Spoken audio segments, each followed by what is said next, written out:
So why don't you put someone like John F. Kennedy in one of those sort of fundamental shifts? I mean, the reason I ask is I think about knowledge workers, right, and actually a move away from actual work in many cases, right, going out in the fields or road, surveyors and construction, and a lot of that actually seems to be sort of, headed the way to the dinosaurs, and we have a lot more knowledge workers and maybe too many in some cases. So I wonder why you don't put someone like John F. Kennedy in that same fundamental shift, with a shift away from actual labor, after the Great Depression with FDR, to a different kind of labor, computers and people wanting to work for NASA and so forth.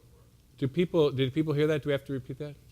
It's just kind of, he was just asking why wouldn't John F. Kennedy and the kind of contributions that Kennedy made to shifting the economy and shifting our society kind of put him in that kind of category of reinventors, essentially, or shifting the country. I mean, there's a little bit of an arbitrariness. Everyone has their own slicing and dicing about where they see the real junctures in American history.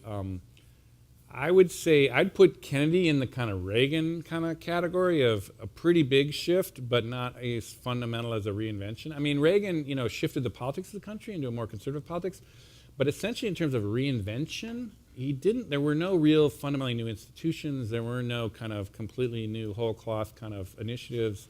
There was just, hey, let's cut back the regulations, let's cut the taxes, let's, it was kind of taking the existing system and trying to kind of tighten it up and clean it up and reinvigorate it.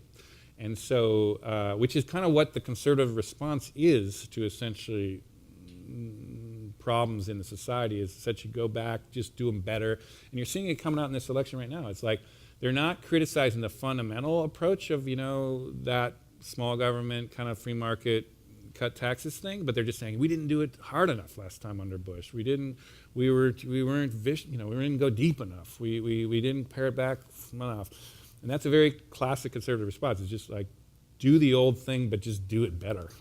And and that's coherent and that makes sense. From a kind of rational point of view, I just don't think it fits in these periods of reinvention.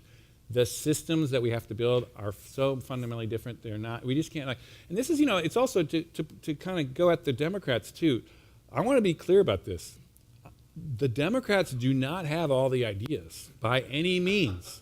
In fact, what they're doing essentially is saying, let's hang on to Social Security. Let's hang on to Medicare. Don't touch it. That's as boneheaded as, cutting everything to the bone thing too. That's not really a good solution.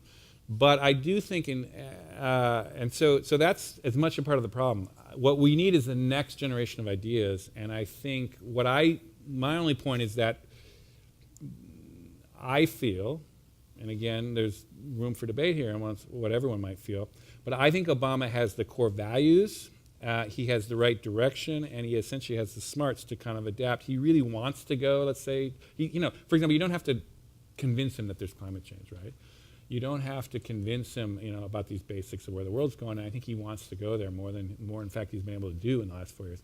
And so I think, but does he have the answer of how would you do this whole suite of new things that have to do to fundamentally reinvent the country? Absolutely not. But I think that's where that's where the ideas have to come next.